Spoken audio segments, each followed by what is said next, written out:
Pronto, é isso aí. Meu amigo, minha amiga, seja muito bem-vindo, seja muito bem-vinda à nossa live do Milhomem, live especial dedicada à resolução de questões que já foram cobradas no concurso para promotor de justiça do Ministério Público de São Paulo, mas que tem a finalidade que vai além de somente revisar o conteúdo, de revisar a matéria. A proposta é mostrar como este conteúdo fora cobrado nas últimas provas do Ministério Público de São Paulo, especialmente estamos falando hoje de direito penal, e atualizar você, minha amiga, meu amigo, para a sua prova do próximo domingo. Olha só, vamos revisar e vamos atualizar. E nós começamos essa nossa conversa por meio dessa transmissão simultânea no Instagram e aqui no canal do professor Flávio Milhomem no YouTube, mostrando quais são os temas mais prováveis de serem cobrados na sua prova de domingo, prova para promotor de justiça do Ministério Público de São Paulo. Esses temas mais prováveis, eles vão aparecer de acordo com as maiores chances, tá bom? De serem cobrados. Isso feito a partir de uma análise das 3 últimas provas para o Ministério Público de São Paulo. Então, vamos dar uma olhada. Joga na tela aí, Batatinha. Beleza, garota? É isso aí. A gente segue com 1 milhão. Não, rapaz, o que é isso? Vai dar certo. É agora. Tá lá. Promotor de Justiça do Ministério Público de São Paulo. E nós vamos ver agora a distribuição de temas por importância. Olha lá. Os principais temas por ordem de importância, levando-se em consideração os últimos 3 concursos para promotor de justiça do Ministério Público de São Paulo, são os seguintes: crimes contra o patrimônio, crimes contra a dignidade sexual, crimes contra a vida, tipicidade, efeitos da condenação, teoria geral do delito, erro, lavagem de capitais, classificação dos crimes, organização criminosa, concurso de pessoas, crimes contra a administração pública, crimes contra a família, culpabilidade, estelionato, lei de drogas, Maria da Penha, proteção à vítima e testemunhas, princípios, ação penal, arrependimento posterior, concurso de crimes, conflito aparente de normas, crimes ambientais e crimes contra a fé pública e, por fim, o Código de Trânsito Brasileiro. Vem cá comigo, Batatinha. Joga na 2. Ah, rapaz, tá pensando o quê? É isso aí, inovação no estúdio do Milhomem. Muito bem. Você acabou de ver os temas por ordem de importância mais prováveis de serem cobrados na sua prova no próximo domingo. Eles partem, assim, de temas que já foram cobrados em mais de 3 questões ou mais de 4 questões na prova, para aqueles temas que foram cobrados tão somente uma única vez nos últimos 3 certames, nos últimos 3 concursos. Então, se agarra naqueles temas que foram apresentados em primeira face, porque são aqueles que mais provavelmente serão cobrados na data da sua prova. E é justamente a respeito desses temas mais prováveis que nós vamos fazer a resolução de questões que já foram apresentadas nos concursos para o Ministério Público de São Paulo e promover a atualização dos temas cobrados nas questões. Beleza? Então, vai lá, Batatinha, joga na tela por gentileza. Beleza pura, é isso aí. Vamos começar falando sobre os crimes contra o patrimônio. E os crimes contra o patrimônio aparecem aí na sua telinha a partir de questão que fora cobrada no concurso do Ministério Público de São Paulo de 2015. A questão traz a seguinte redação: para a caracterização do latrocínio, é irrelevante que a pessoa morta em razão da violência empregada pelo agente não seja a mesma que detinha a posse da coisa subtraída, certo ou errado. Vem cá comigo, por gentileza, Batatinha. A questão versa a respeito de crime contra o patrimônio, mais especificamente acerca do crime de roubo qualificado pela morte da vítima, que você sabe tratar-se do latrocínio. Mas a pergunta do examinador, o tema específico que o examinador quer saber de você é: a vítima que sofre a diminuição patrimonial deve necessariamente ser a mesma vítima que sofrerá a perda da vida para a consideração do latrocínio? Ou há a possibilidade de reconhecimento do latrocínio quando uma vítima sofre a diminuição patrimonial em razão da conduta do agente e outra venha a sofrer as consequências decorrentes da utilização da arma de fogo no emprego dessa violência voltada para a subtração da coisa alheia, que é o que caracteriza o crime de roubo. Vamos dar uma olhada na jurisprudência do Supremo Tribunal Federal. Joga na tela aí, Batatinha. Olha lá. Cuida-se de habeas corpus que remonta ao século passado, isso mesmo, 1992, de julgado do ministro Moreira Alves, mas perfeitamente atualizado, sempre adotado como referência para os julgados que o seguem. O HC número 69579 tem a seguinte redação: habeas corpus aberratio ictus. Bom, vem cá comigo na 2, rapidinho, Batatinha. Primeira coisa, aberratio ictus. O que é a aberratio ictus? Aberratio ictus é o erro na execução.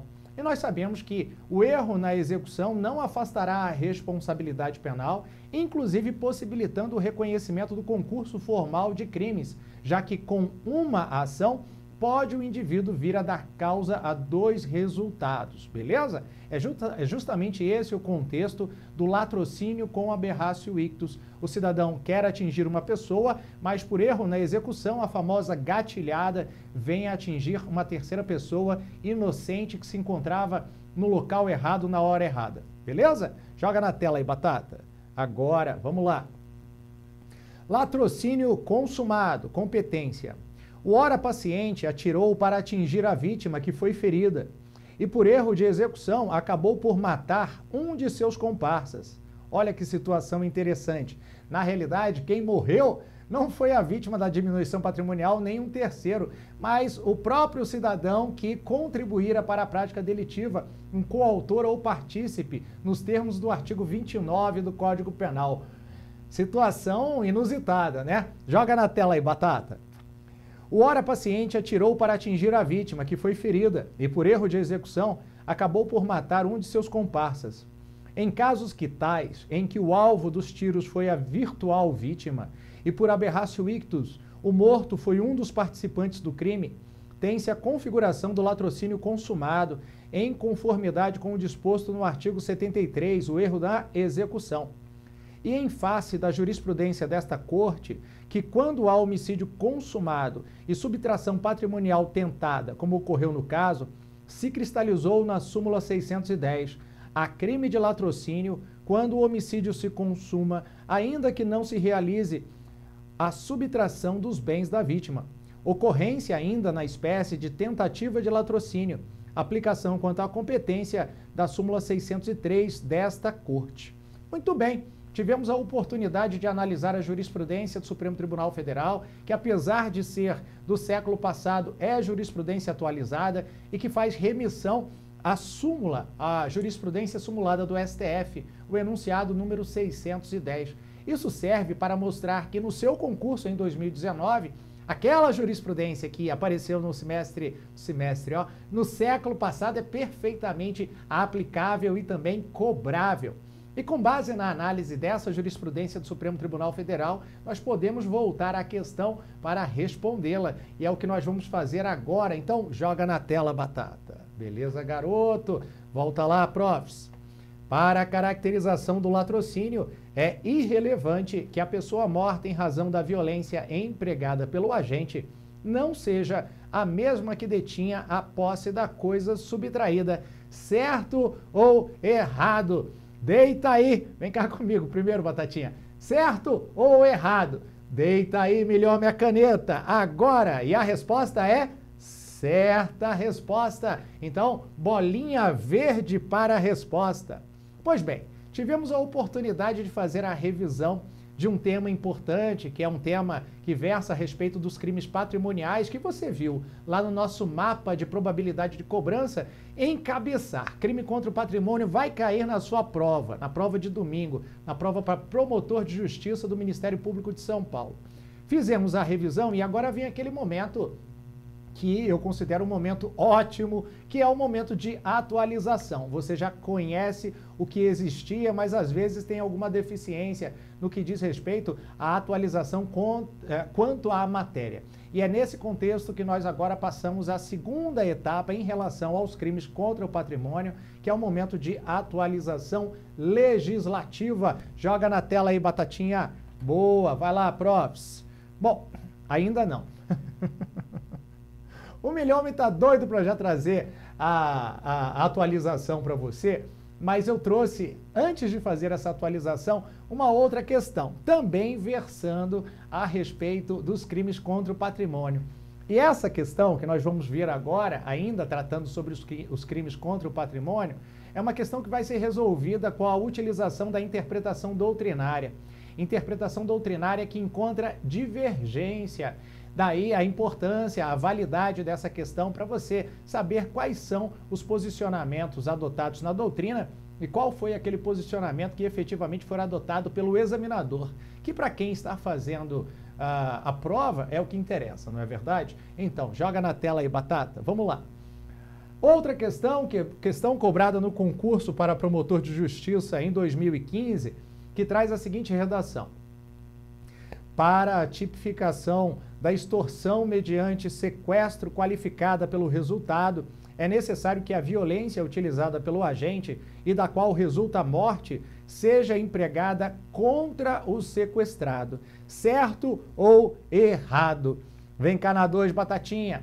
A questão, você vê, é uma versão daquela questão anterior que nós vimos em relação ao latrocínio, que é analisada agora sob o ponto de vista do delito previsto no artigo 159, o crime de extorsão mediante sequestro qualificado pelo resultado morte da vítima. Então, o crime de extorsão mediante sequestro será considerado qualificado tão somente quando a vítima que vem a óbito é aquela que sofreu a privação da liberdade, ou poder-se-á considerar o crime como um crime qualificado se vem a ser um terceiro que vem a óbito, por exemplo, um policial que justamente invade o cativeiro com a intenção de libertar a vítima e é recebido a tiros pelo autor da conduta proibida, da conduta ilícita. Na sua opinião, o que vale? Tem que ser a vítima privada de liberdade ou pode ser qualquer um?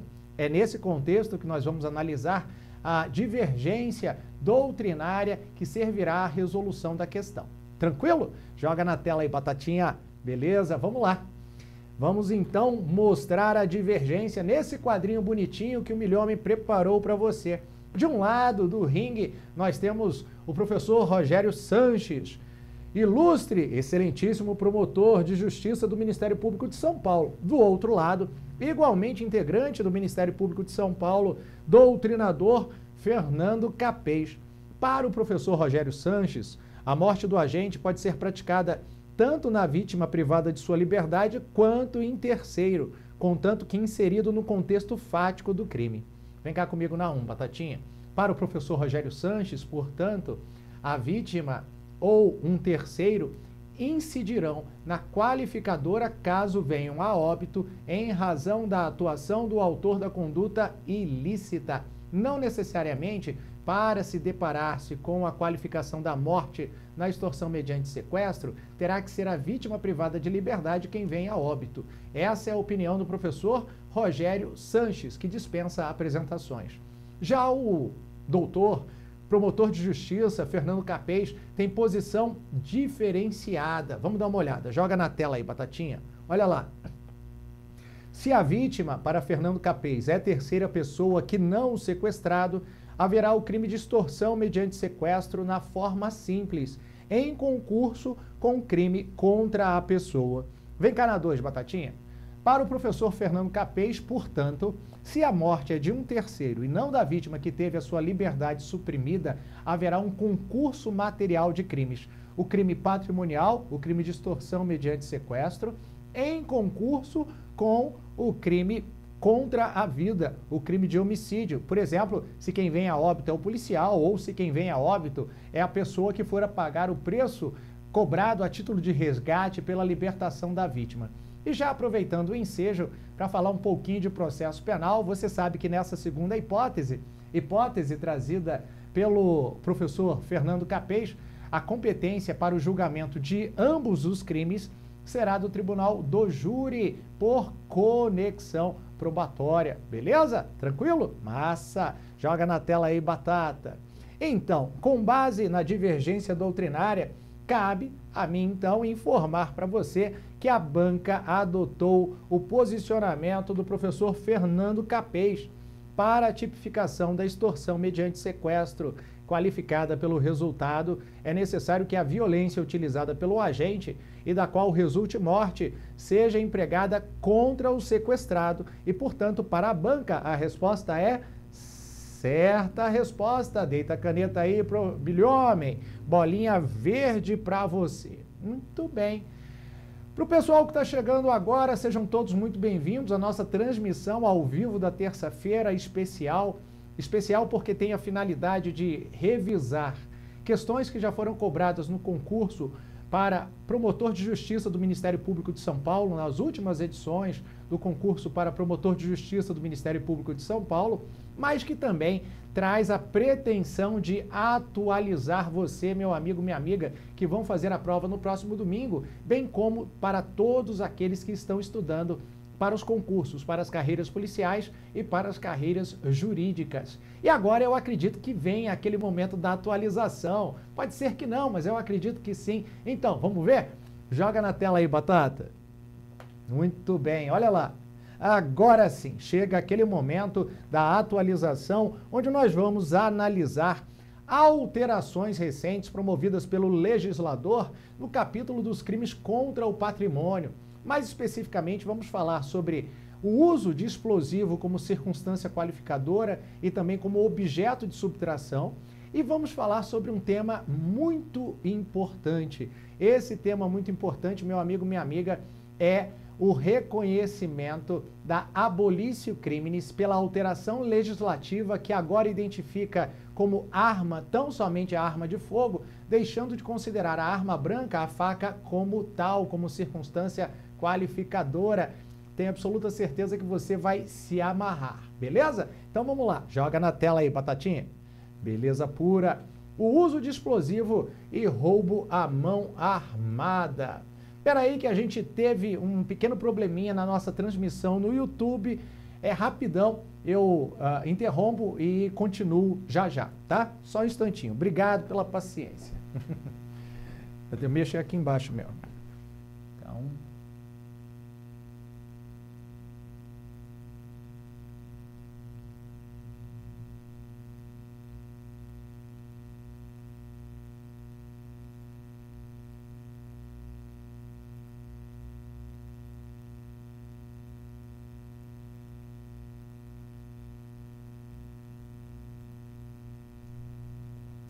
Bom, infelizmente nós estamos tendo um pequeno problema em relação à transmissão ao vivo no YouTube, mas isso é um problema técnico que acontece, que não atrapalha essa nossa conversa. Aliás, até permite que eu interaja de forma mais adequada com você aqui no Instagram.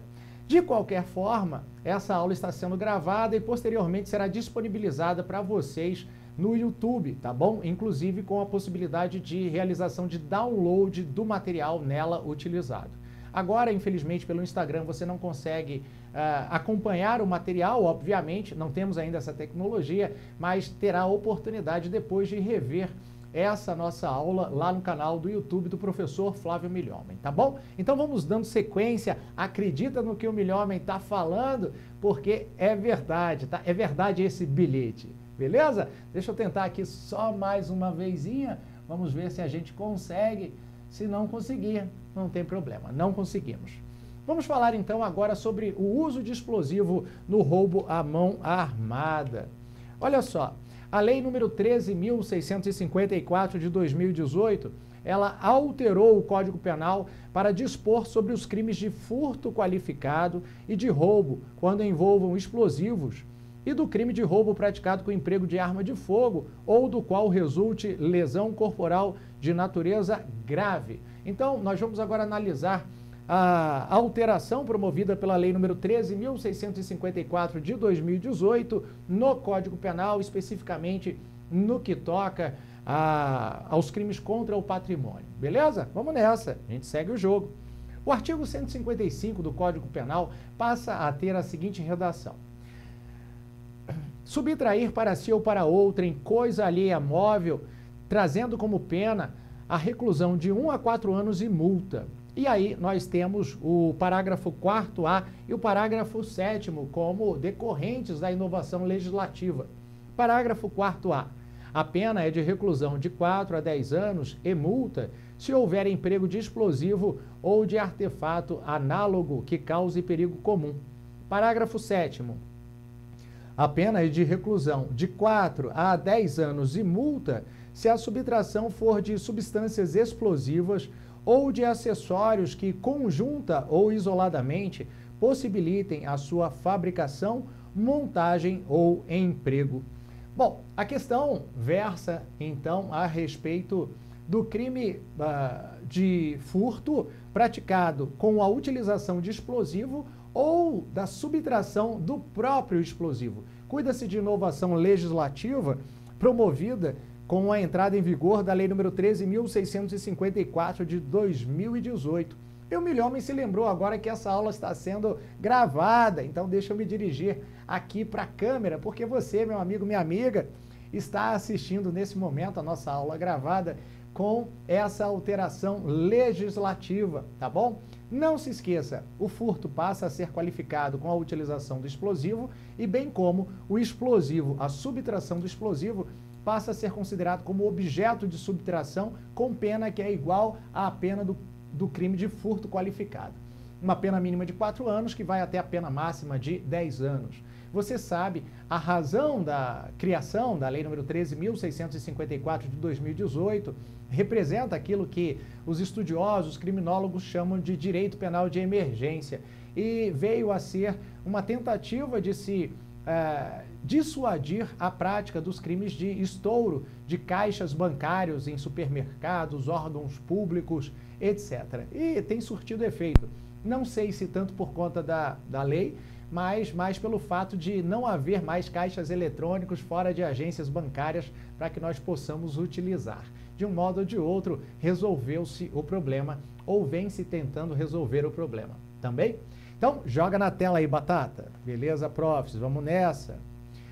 O artigo 157 também sofreu alteração em razão da entrada em vigor da Lei nº 13.654. E ele traz a seguinte redação. Obviamente, você sabe, nós estamos tratando do crime de roubo. Joga na tela, Batata. Subtrair coisa móvel alheia para si ou para outrem, mediante grave ameaça ou violência à pessoa ou depois de havê-la por qualquer meio, reduzido à impossibilidade de resistência, pena reclusão de 4 a 10 anos e multa. E aí vem o parágrafo 2º, trazendo a causa especial de aumento de pena. A pena aumenta-se de 1/3 até a metade, inciso 6º, se a subtração for de substâncias explosivas ou de acessórios que conjunta ou isoladamente possibilitem a sua fabricação, montagem ou emprego. Vem cá na 2, Batatinha. Levando-se em consideração, então, o crime de roubo, a conduta descrita no artigo 157, nós passamos a ter a subtração de substâncias explosivas como causa especial de aumento de pena de 1/3, beleza? Furto qualificado e roubo majorado. Por que a distinção entre falar qualificado e majorado? Porque na qualificadora você tem uma pena autônoma, com valores mínimos e máximos diversos daqueles previstos no caput, no tipo penal fundamental. Enquanto a causa especial de aumento de pena, que deve ser considerada não na primeira fase da dosimetria, ao contrário da qualificadora, mas sim na terceira fase da dosimetria, ela traz tão somente frações de aumento que devem incidir sobre a pena fixada, seja no tocante aos valores, limites previstos no tipo penal fundamental ou naqueles valores previstos em parágrafo que traz qualificadora para o crime. Beleza? Teoria geral da pena para você. A gente aproveita para falar de tudo. Joga na tela aí, Batatinha. Massa, vamos nessa então. O artigo 157 trouxe também uma inovação, é o parágrafo 2º-A, com circunstância especial de aumento de pena, o roubo majorado, agora no montante de 2/3. Olha só, a pena aumenta-se de 2/3 se a violência ou ameaça é exercida com emprego de arma de fogo, se há destruição ou rompimento de obstáculo mediante o emprego de explosivo ou de artefato análogo que cause perigo comum. E trouxe também inovação na redação do parágrafo 3º. Se da violência resulta lesão corporal grave, a pena é de reclusão de 7 a 18 anos e multa. Inciso 2º, se da violência resulta morte, a pena passa a ser de reclusão de 20 a 30 anos e multa. Vem cá comigo na Batatinha. A questão é a questão que merece a sua atenção aqui na análise do parágrafo 2º-A do artigo 157 do Código Penal. Por quê? Porque justamente lá no parágrafo 2º, não é o 2º-A, no parágrafo 2º, o legislador revogou o inciso 1º. E lá constava a possibilidade de reconhecimento do crime de roubo majorado com emprego de arma, tá bom? Houve a revogação. E trocou-se aquela narrativa, aquela redação, emprego de arma, pela redação constante do parágrafo 2º-A, inciso 1º do artigo 157. Eu vou até utilizar a canetinha chamadora de atenção do Milhomem para você saber do que nós estamos falando. Joga na tela aí, Batatinha. Olha lá. Olha a canetinha chamadora de atenção do Milhomem chegando. A pena aumenta-se de 2/3 se a violência ou ameaça é exercida com emprego de arma de fogo. Com emprego de arma de fogo. Muito bem. Vem cá comigo na Batatinha. Assim, meu amigo, minha amiga, você sabe que o crime de roubo majorado com emprego de arma é restrito ao emprego de arma de fogo. Espera aí que apagou até o saque aqui atrás da gente, e a gente sabe que isso não pode acontecer, que o saque tem que ficar iluminado no nosso coração. O fato é que, já não havendo mais a previsão legal da faca, da utilização da arma branca como circunstância especial de aumento de pena, causa especial de aumento de pena, e sabendo que as circunstâncias também necessariamente se vinculam às causas especiais e ao princípio da legalidade estrita, os tribunais superiores já formaram a sua interpretação jurisprudencial no que toca ao reconhecimento da chamada abolitio criminis, coedição da lei que suprimiu o inciso 1º do parágrafo 2º. E isso vai permitir que nós analisemos agora esta jurisprudência que o Milhomem aposta vai ser cobrada no próximo domingo no concurso para promotor de justiça do Ministério Público de São Paulo. Então, fica ligado, meu amigo, minha amiga, porque não existe mais roubo majorado com emprego de arma. O que pode acontecer é a consideração do uso da arma branca, da faca, para afastar a pena do mínimo legal com base nos limites fixados no tipo penal fundamental, no artigo 157 caput, mas não vai haver a oportunidade de utilização do artigo 157, parágrafo 2º-A. Para eu não só ficar na palavra, para que você acredite, eu trago o julgado para te mostrar agora. Joga na tela aí, Batata. Beleza pura, vamos nessa. Olha lá, HC número 440-254 de São Paulo, de relatoria do ministro Ribeiro Dantas. Julgado recente de maio de 2018. Com o advento da lei número 13.654 de 2018, que revogou o inciso do artigo 157 do Código Penal, o emprego de arma branca, embora possa eventualmente ser valorado como circunstância judicial desabonadora, não se subsume a qualquer uma das majorantes do crime de roubo, impondo-se, portanto, a redução da pena na terceira fase da dosimetria, em observância ao princípio da retroatividade da lei penal mais benéfica, esculpido no artigo 5º, inciso 40, da Constituição da República. Vem cá comigo na 2, por gentileza, Batata. Então você sabe que não só não existe mais o crime de roubo majorado com emprego de arma branca, tão somente se restringe à majoração ao emprego de arma de fogo, como você sabe também que a lei número 13.654 promoveu uma causa extintiva de punibilidade, que é a abolitio criminis, a lei descriminalizadora, a partir da supressão da utilização de arma branca como circunstância majorante. Toda e qualquer pessoa que fora condenada, mesmo a que esteja em execução da pena, será beneficiada. Terá, portanto, a redução da sua pena, possibilitando uma série de consequências, como progressão de regime, obtenção de livramento condicional, etc. tá bom? Joga na tela aí, Batata, porque agora a gente continua essa nossa conversa para falar do que, hein, profs? Para falar dos crimes contra a dignidade sexual. Crimes contra a dignidade sexual e que serão analisados a partir, obviamente, você já sabe, de questão cobrada nos últimos concursos para promotor de justiça do Ministério Público de São Paulo. Então, vamos lá? Vamos resolver a questão que já fora cobrada no concurso para o Ministério Público de São Paulo e, na sequência, nós vamos adotar o mesmo procedimento. Vamos fazer a atualização necessária para que você não seja surpreendido no próximo domingo, na data da sua prova. Então, joga na tela, Batata. Vamos lá. Peraí.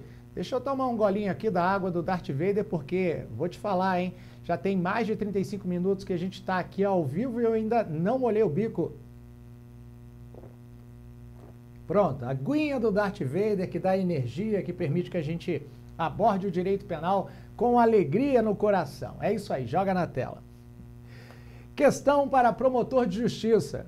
Para a caracterização do crime de estupro de vulnerável, não se exige que o agente empregue violência, grave ameaça ou fraude, bastando que se consume um dos atos sexuais com a pessoa vulnerável. Vem cá, e aí? Certo ou errado? Você, meu amigo, minha amiga que estão me assistindo agora, inclusive no Instagram, ao vivo, responde aí, certo ou errado? Para a caracterização do crime de estupro de vulnerável, é preciso o emprego de violência?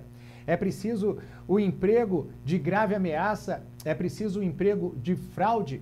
Certamente você já respondeu aí e falou, não, professor, não precisa. Por quê?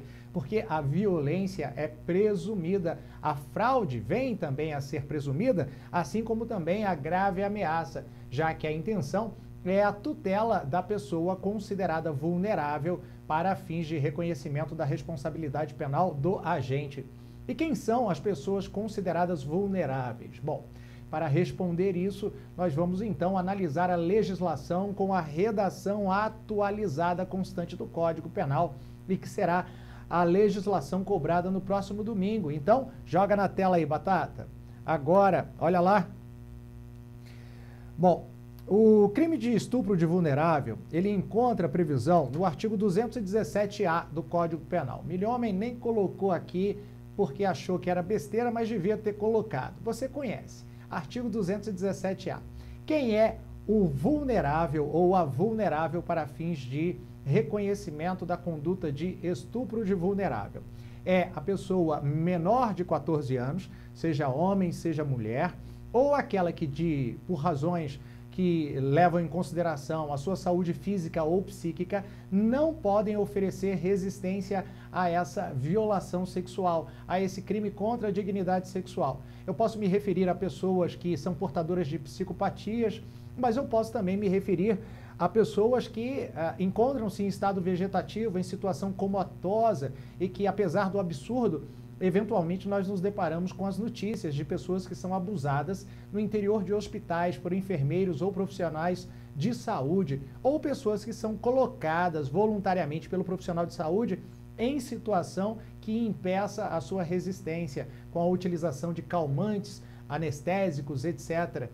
Casos que, inclusive, foram noticiados recentemente no interior do estado de São Paulo. O fato é que não há que haver violência, grave ameaça ou fraude, porque a vulnerabilidade supre a necessidade de comprovação. Cuida-se de uma presunção absoluta em relação à menor de 14 anos, essa presunção, que um dia já for interpretada pelos tribunais superiores como uma presunção relativa, hoje já não admite mais discussão.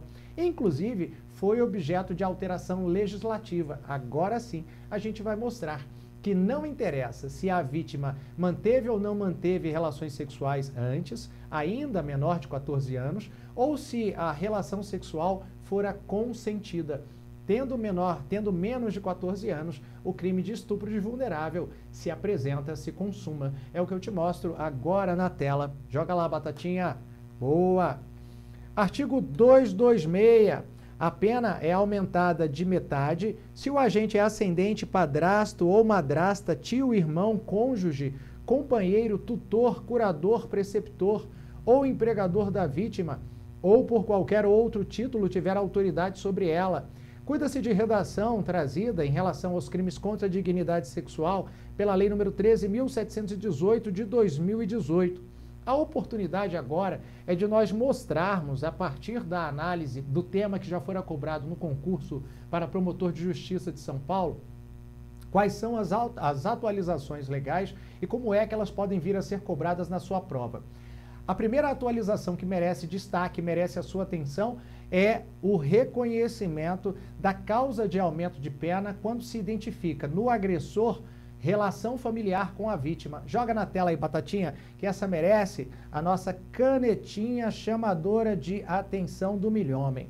A pena é aumentada da metade, causa especial de aumento de pena, se o agente é ascendente, padrasto, madrasta, tio, irmão, cônjuge, companheiro, tutor, curador, preceptor ou empregador da vítima, ou, adotando aqui um termo genérico que admite interpretação analógica, ou por qualquer outro título tiver autoridade sobre ela, ou que por qualquer outro título tiver autoridade sobre ela.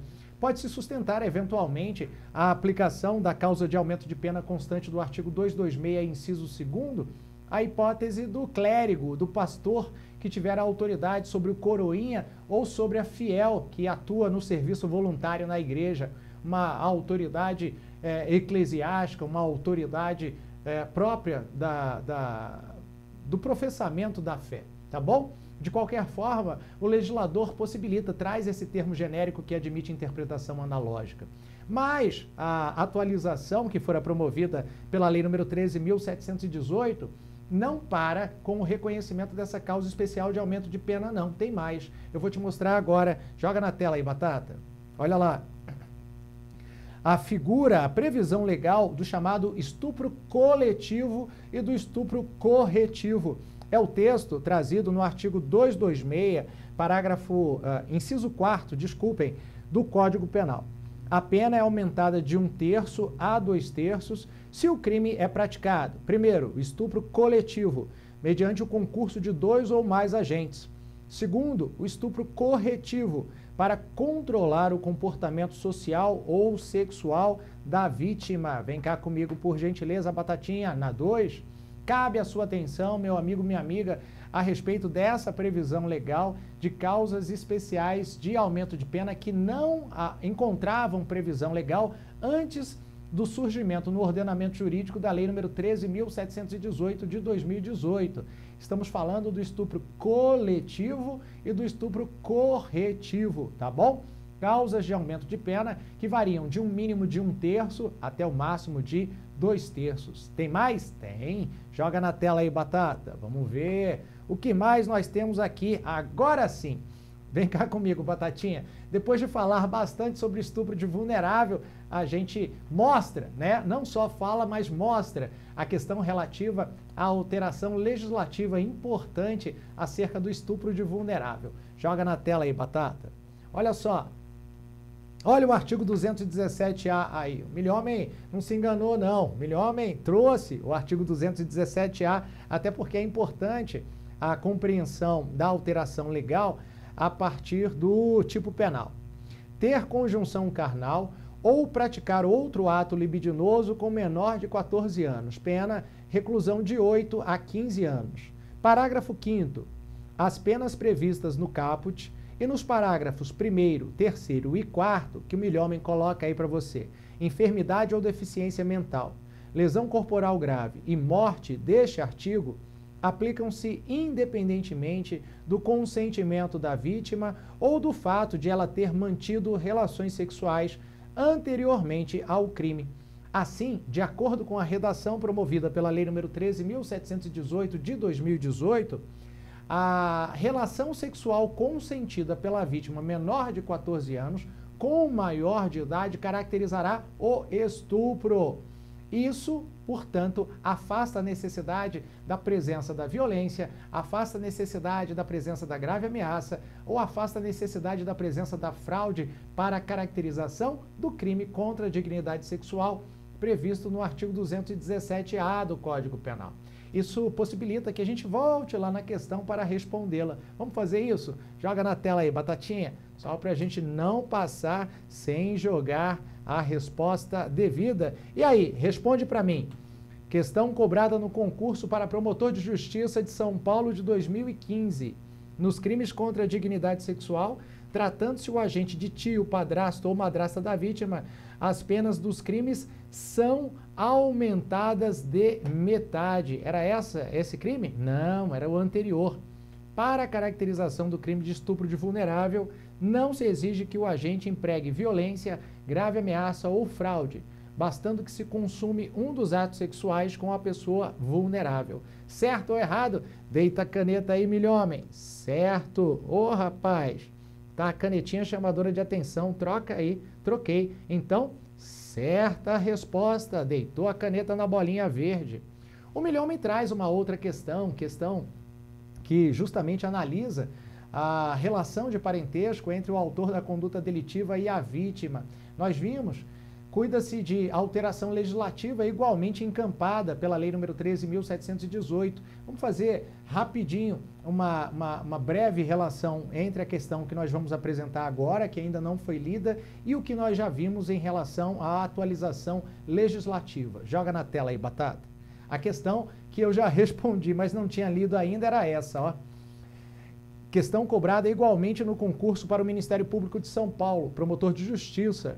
Nos crimes contra a dignidade sexual, tratando-se o agente de tio, padrasto ou madrasta da vítima, as penas dos crimes são aumentadas de metade. Vamos ver se ainda vale, a partir da atualização legislativa, a causa especial de aumento de pena da metade. Joga na tela aí, Batata. Olha lá. A pena é aumentada, artigo 226, de metade se o agente é ascendente, padrasto ou madrasta, tio, irmão, cônjuge, companheiro, tutor, curador, preceptor ou empregador da vítima ou por qualquer outro título tiver autoridade sobre ela. A questão referida ao quantum de aumento permanece o mesmo, da metade. Qual a inovação? A utilização. Vem cá comigo na 2, Batatinha. A utilização desse termo genérico que admite, portanto, interpretação analógica, qual é? Ou por qualquer outro título tiver autoridade sobre ela. O que pretende é o legislador acobertar todas as hipóteses que importem no reconhecimento de um poder de mando, de um poder de submissão da vítima àquele que pratica com ela o crime contra a dignidade sexual. Então, ainda vale para a questão cobrada no ano de 2015, a consideração da causa especial de aumento de pena da metade quando o crime é praticado por ascendente, descendente ou parente de modo geral, tá bom? Joga na tela aí, Batata. Agora, a gente volta então à questão para respondê-la. E aí, certo ou errado? Nos crimes contra a dignidade sexual, tratando-se o agente de tio, padrasto ou madrasta da vítima, as penas dos crimes são aumentadas de metade. Certo ou errado? Deita a caneta aí, milhomem. A resposta é certo, bolinha verde para a questão. Muito bem, nós já tivemos a oportunidade de analisar as alterações legislativas em relação ao crime contra a dignidade sexual. Vimos as questões cobradas no concurso de 2015 e tivemos a oportunidade de analisar o artigo 226 e o artigo 217-A do Código Penal. Mas não acabou não, sabe por quê? Porque a Lei nº 13.718 e outros diplomas legais inovaram igualmente nos crimes contra a dignidade sexual, prevendo novos tipos penais. E é justamente sobre eles que nós falamos agora. E o primeiro tipo penal que nós vamos tratar é o crime de importunação sexual. Joga na tela aí, Batata. Olha lá. O crime de importunação sexual. A Lei nº 13.718 de 2018 alterou o Código Penal para tipificar o crime de importunação sexual, que passa a ter a redação no artigo 215-A do Código Penal. Praticar contra alguém e sem a sua anuência ato libidinoso com o objetivo de satisfazer a própria lascívia ou a de terceiro. Pena, reclusão de 1 a 5 anos, se o fato não constitui crime mais grave. Muito bem, vem cá comigo, por gentileza, na 2, Batatinha. Certamente, meu amigo, minha amiga, você se recorda qual a razão fática para a edição pelo Congresso Nacional da lei que tipificou a conduta de importunação sexual.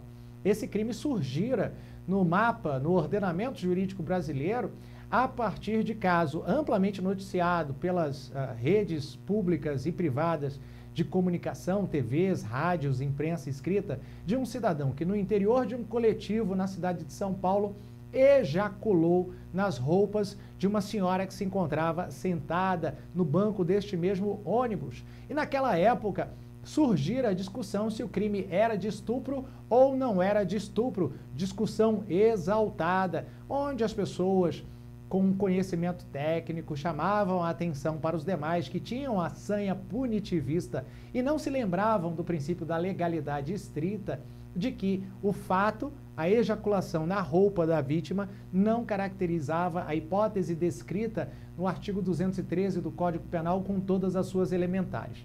E aí, obviamente, o legislador se viu na necessidade de trazer um amparo para esta objetividade jurídica, para um fato que até então era previsto como contravenção penal e que passou a ser considerado como crime, o crime de importunação sexual. Vem cá na 1, Batatinha. No entanto, esse crime de importunação sexual tem a sua subsidiariedade expressamente prevista em lei, ou seja, só é aplicado o artigo 215-A do Código Penal na hipótese de não se verificar a elementar de crime mais grave. Beleza? É isso aí. Joga na tela, Batata. Muito bem. Segue o jogo, profs. Sigo, com certeza. Para quê? Para a gente falar agora sobre outro tipo penal que fora previsto na lei número 13.718, que é o crime de divulgação de cena de estupro ou de cena de estupro de vulnerável, de cena de sexo ou de pornografia. Crime que encontra previsão no artigo 218-C do Código Penal. Acompanha aí comigo. Oferecer, trocar, disponibilizar, transmitir, vender ou expor à venda, distribuir, publicar ou divulgar por qualquer meio, inclusive por meio de comunicação de massa ou sistema de informática ou telemática, fotografia, vídeo ou outro registro audiovisual que contenha cena de estupro ou de estupro de vulnerável, ou que faça apologia ou induza a sua prática, ou, sem o consentimento da vítima, cena de sexo, nudez ou pornografia. A pena é de reclusão de 1 a 5 anos. Vem cá comigo na 1, Batatinha. O crime previsto no artigo 218-C é crime de conteúdo múltiplo, tipo penal misto ou variado. A realização de qualquer uma das condutas abstratamente previstas no caput do artigo 218-C importará no reconhecimento da responsabilidade penal do acusado. Vamos rever na realidade quais são as condutas proibidas. Joga na tela aí, Batata, olha lá. Primeira, oferecer. Segunda, trocar. Terceira, disponibilizar. Quarta, transmitir. Quinta, vender ou expor à venda. Sexta, distribuir. Sétima, publicar ou divulgar. Vamos botar a sétima e oitava, tá? Por qualquer meio, cena de sexo, nudez ou pornografia sem o consentimento da vítima. Lembre-se, basta a realização de qualquer um destes atos previstos abstratamente para que possa ser o indivíduo responsabilizado penalmente nas penas previstas no artigo 218-C, que variam de um mínimo de 1 ano e vão até o máximo de 5. E a gente continua analisando os crimes contra a dignidade sexual. Joga na tela aí, Batatinha. Olha lá. Vamos falar agora sobre o crime de revenge porn. Revenge porn? É isso mesmo. Vem cá comigo na 2, Batatinha. O que é o revenge porn, ou a pornografia de vingança? É o ato de vingança do cidadão, ou cidadã, por que não, já que não se faz alusão a crime próprio do autor de gênero masculino, quando, insatisfeito com o término do relacionamento amoroso, o cidadão divulga, sem o consentimento da vítima, cenas da intimidade do casal, cenas de sexo do casal. Há quem goste de filmar. E o cidadão, então, abusa dessa confiança, na realidade quebra essa confiança, ou às vezes até mesmo exige um valor a título de, digamos, caução para que essas cenas não sejam divulgadas. E aí nós já deixaríamos de falar de revenge porn para falar de extorsão propriamente dita, do blackmail, né? Continuando usando o inglês, de revenge porn para blackmail. Vamos ver em que consiste a pornografia de vingança. Joga na tela aí, Batata. Olha lá, revenge porn. Parágrafo 1º. A pena é aumentada de 1/3 a 2/3, ainda fazendo alusão ao artigo 218C, tá bom? Então, o revenge porn encontra previsão em parágrafo do artigo 218C. A pena é aumentada de 1/3 a 2/3 se o crime é praticado por agente que mantém ou tenha mantido relação íntima de afeto com a vítima ou com o fim de vingança ou humilhação. Então, você vê que o artigo 218C traz como circunstância majorante, causa especial de aumento de pena, a divulgação das cenas de sexo com a finalidade de se vingar ou mesmo de humilhar a pessoa que aparece no vídeo e que não deu autorização para essa divulgação. Por quê? Porque quando há autorização, e essa autorização é de pessoa maior de idade que praticou com consentimento a cena, o ato sexual filmado, não haveria qualquer tipo de responsabilidade penal. Cuida-se de escusa absolutória prevista no parágrafo 2º do mesmo artigo 218C, que eu mostro para você agora. Joga na tela aí, Batata. Não há crime, parágrafo 2º, artigo 218C, não há crime quando o agente pratica as condutas descritas no caput em publicação de natureza jornalística, científica, cultural ou acadêmica, com a adoção de recurso que impossibilite a identificação da vítima, ressalvada a sua prévia autorização, caso seja maior de 18 anos. Vem cá comigo, Batata. Assim, se a vítima é menor de 18 anos, não há a exclusão de ilicitude, porque em não possuindo, no caso, menor de 16 anos, em não possuindo o domínio sobre os seus atos da vida civil, devendo ser representada, não poderá dar a autorização para a divulgação das cenas de sexo, ainda que praticadas com o seu consentimento, tá bom? E outro aspecto interessante em relação aos crimes contra a dignidade sexual é a natureza jurídica da ação penal. Vem cá comigo na 2, Batatinha. Fica ligado, certamente vai cair na sua prova do próximo domingo, no concurso para promotor de justiça do Ministério Público de São Paulo, a análise da natureza jurídica da ação penal nos crimes contra a dignidade sexual. Existe a possibilidade de que um crime contra a dignidade sexual seja de ação penal privada ou mesmo de ação penal pública condicionada. Nós vamos ver que, a partir da edição da Lei nº 13.718, não há mais que se falar em crimes contra a dignidade sexual que não sejam crimes de ação penal pública incondicionada. Qual é o efeito prático em relação a isso? A autoridade policial pode instaurar o inquérito policial de ofício para a apuração da responsabilidade penal do suspeito. E o Ministério Público não fica condicionado, vinculado a qualquer manifestação de vontade da vítima para querer ver o autor do delito processado e punido. Vem cá comigo na 1, Batata. Por quê? Porque o legislador entende que, além da dignidade sexual da vítima, afeta-se o interesse coletivo de toda a sociedade, que, portanto, justifica essa apuração oficiosa da responsabilidade penal de quem quer que seja, tá bom? Joga na tela aí, Batatinha. Beleza pura. Ação penal nos crimes contra a dignidade sexual. Artigo 225. Nos crimes definidos nos capítulos 1, estupro, violação sexual mediante fraude, importunação sexual, assédio sexual e registro não autorizado da intimidade sexual, e 2, estupro de vulnerável, corrupção de menores, satisfação de lascívia mediante presença de criança ou adolescente, favorecimento da prostituição ou de outra forma de exploração sexual de criança ou adolescente ou de vulnerável, divulgação de cena de estupro ou de cena de estupro de vulnerável, de cena de sexo ou de pornografia deste título, procede-se mediante ação penal pública incondicionada. É óbvio que esse texto o texto do artigo 225 merece a atuação da canetinha chamadora de atenção do milhomem. Procede-se mediante ação penal pública incondicionada. Vem cá comigo, por gentileza, Batatinha, na 1.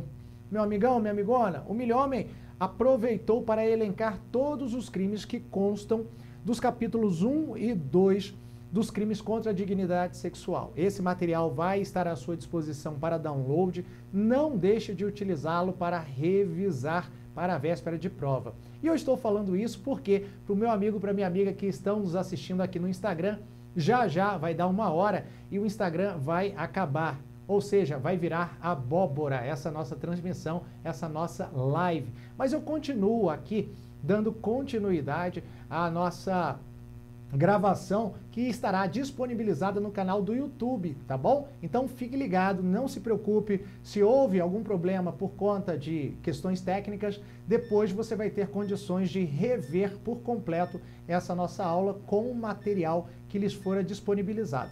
E esse é o sininho do cronômetro, que já vai aparecer aí. Tchau!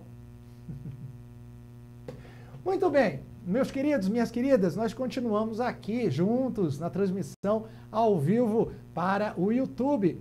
E temos ainda mais material acerca dos crimes contra a dignidade sexual e que muito provavelmente serão cobrados na sua prova do próximo domingo. Quer ver? Joga na tela aí, Batata.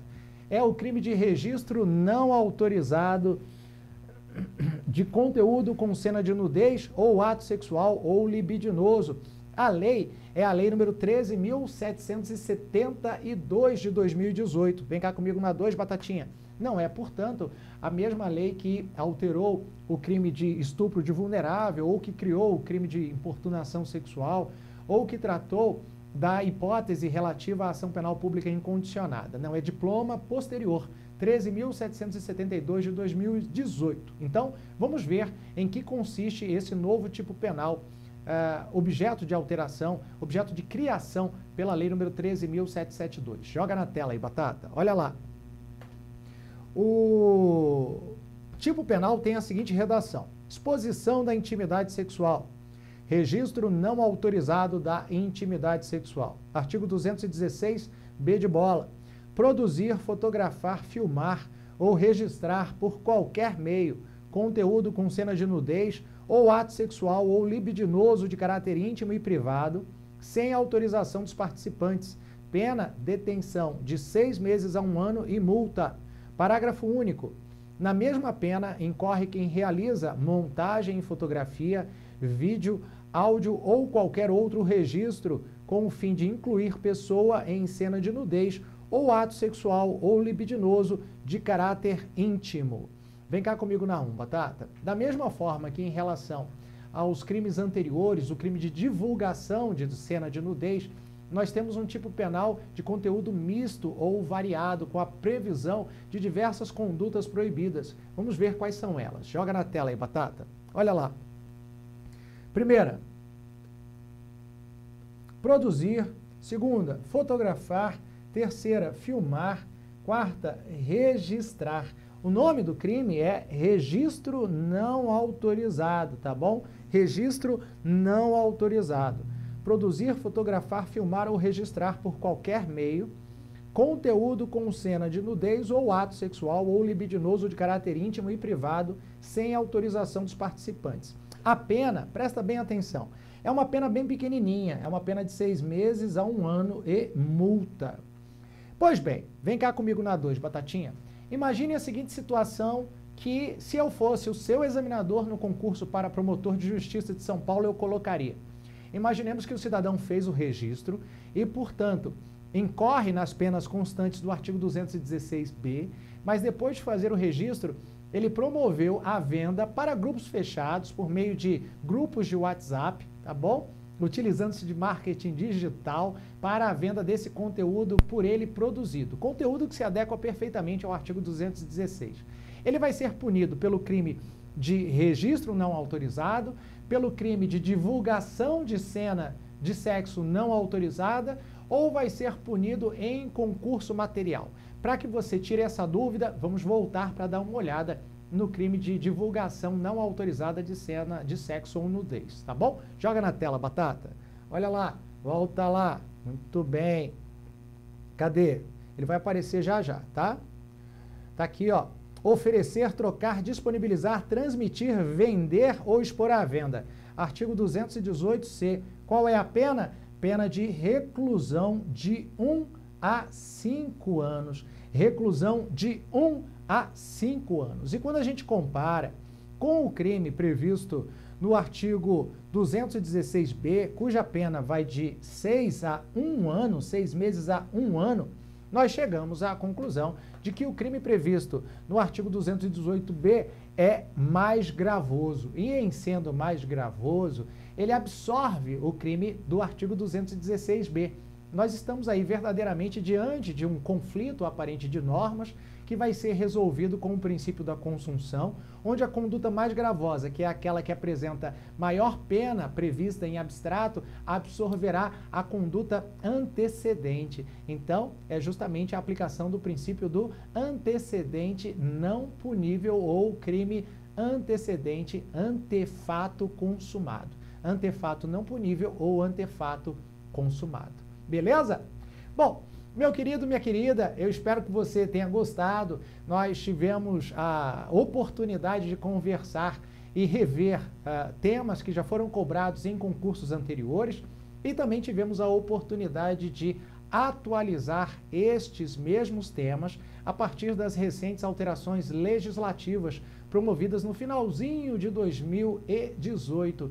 Tenho absoluta certeza que com esse conteúdo, qualquer questão que o examinador lhe jogar versando a respeito dos assuntos aqui tratados serão magistralmente respondidas por você. E, aliás, eu desejo do fundo do coração que você tenha muito sucesso. Tenha tranquilidade, leve a sua água, a sua caneta, leia o edital, o que você pode fazer ou não fazer na hora da prova. Distribua o seu tempo de maneira adequada para que, ao final, você não fique atabalhoado com a marcação do cartão de respostas. Leia com atenção, respire fundo, marque aquela questão que você acredita sinceramente que é a resposta correta e bola para frente. Não volte atrás, tá bom? A regra é essa. Marcou, segue adiante. Vida que segue, não volta atrás para rever o que você já marcou. Experiência de quem já calçou os seus chinelos, já esteve no lugar onde você já esteve. E se você não ouviu, vai ouvir agora pela primeira vez. Se deu certo para mim, vai dar certo para você, acredita. Bom, aproveita para seguir aí o Milhomem no canal do YouTube, canal do professor Flávio Milhomem. Marca o sininho para ser notificado sempre dos novos conteúdos e siga o Milhomem nas redes sociais, @prof.flaviomilhomem. E eu vou te pedir só um favor, depois me dá o feedback da sua prova do concurso para promotor de justiça para dizer o que, dentre o que nós conversamos, foi cobrado pelo examinador. Falou? Até a próxima. Um abração.